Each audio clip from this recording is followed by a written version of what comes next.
সামাজিক যোগাযোগ মাধ্যমে পরিচয় থেকে প্রেম, প্রেম থেকে গভীর সম্পর্ক, এক পর্যায়ে গর্ভধারণ।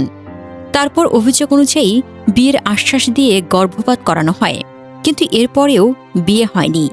জমতে থাকে অভিমান, ক্ষোভ আর হতাশা। অবশেষে সেই সম্পর্কের শেষ অধ্যায় ঘটে কুমিল্লার চৌদ্দগ্রামে সাইদ আবদুল্লাহ সিয়ামের মৃত্যুর মাধ্যমে। পুলিশের প্রাথমিক তদন্তে জানা গেছে, প্রায় ৩ বছর আগে সামাজিক যোগাযোগ মাধ্যমে পরিচয় হয় সিয়াম ও নাইমার। প্রথমে বন্ধুত্ব, এরপর প্রেম। সময়ের সঙ্গে সঙ্গে সম্পর্ক আরও গভীর হতে থাকে, নিয়মিত কথা বলা, দেখা করা। কিন্তু সেই সম্পর্কের এক পর্যায়ে নাইমা গর্ভবতী হয়ে পড়েন। পুলিশের ভাষ্য অনুযায়ী নাইমার অভিযোগ, সিয়াম তাকে বিয়ের প্রতিশ্রুতি দিয়ে গর্ভপাত করাতে রাজি করান। তিনি বিশ্বাস করেছিলেন গর্ভপাতের পর শীঘ্রই তাদের বিয়ে হবে, কিন্তু অভিযোগ অনুযায়ী এরপর থেকেই পরিস্থিতি বদলে যেতে শুরু করে।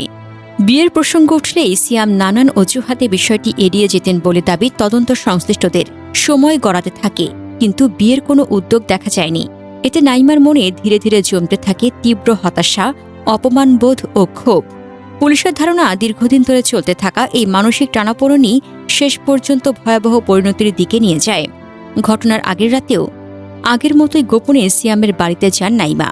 পুলিশ জানিয়েছে, রাতে তারা একই ঘরে ছিলেন। সবকিছু স্বাভাবিকই মনে হচ্ছিল, কিন্তু ভোরের দিকে আবারও বিয়ের বিষয়টি নিয়ে দুজনের মধ্যে তর্ক শুরু হয়। এক পর্যায়ে সেই তর্ক উত্তপ্ত বাকবিতণ্ডায় রূপ নেয়। পুলিশের প্রাথমিক তদন্ত অনুযায়ী তখন ঘরে থাকা একটি ছুরি দিয়ে সিয়ামের পেটে আঘাত করেন নাইমা। চিৎকার শুনে পরিবারের সদস্যরা ছুটে এসে দরজা ভেঙে ঘরে প্রবেশ করেন।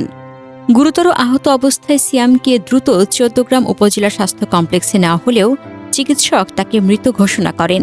খবর পেয়ে পুলিশ ঘটনাস্থলে গিয়ে নাইমাকে আটক করে। পরে মরদেহ উদ্ধার করে ময়নাতদন্তের জন্য কুমিল্লা মেডিকেল কলেজ হাসপাতালের মর্গে পাঠানো হয়।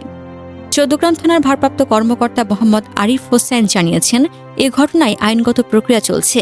মামলার তদন্তের পাশাপাশি ঘটনার প্রকৃত কারণ, সম্পর্কের পটভূমি এবং সংশ্লিষ্ট সব তথ্য যাচাই করা হচ্ছে।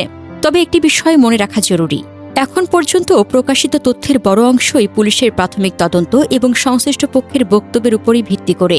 আদালতে বিচারিক প্রক্রিয়া সম্পন্ন হওয়ার আগে কোনো অভিযোগই চূড়ান্তভাবে প্রমাণিত নয়। চৌদ্দগ্রাম থানার ভারপ্রাপ্ত কর্মকর্তা মোহাম্মদ আরিফ হোসেন জানিয়েছেন, এ ঘটনায় আইনগত ব্যবস্থা গ্রহণের প্রক্রিয়া চলছে। মামলা দায়েরের পর নাইমাকে আদালতে পাঠানো হবে। একই সঙ্গে ঘটনার প্রকৃত কারণ এবং এর পেছনের সব পরিস্থিতি খতিয়ে দেখা হচ্ছে। এই ঘটনাটি আবার কয়েকটি গুরুত্বপূর্ণ সামাজিক বাস্তবতাকে সামনে নিয়ে এসেছে, বিশেষ করে অপ্রাপ্তবয়স্কদের প্রেমের সম্পর্ক, অনলাইন পরিচয় থেকে গড়ে ওঠা সম্পর্ক, বিয়ের প্রতিশ্রুতি, অনাকাঙ্ক্ষিত গর্ভধারণ এবং মানসিক চাপ।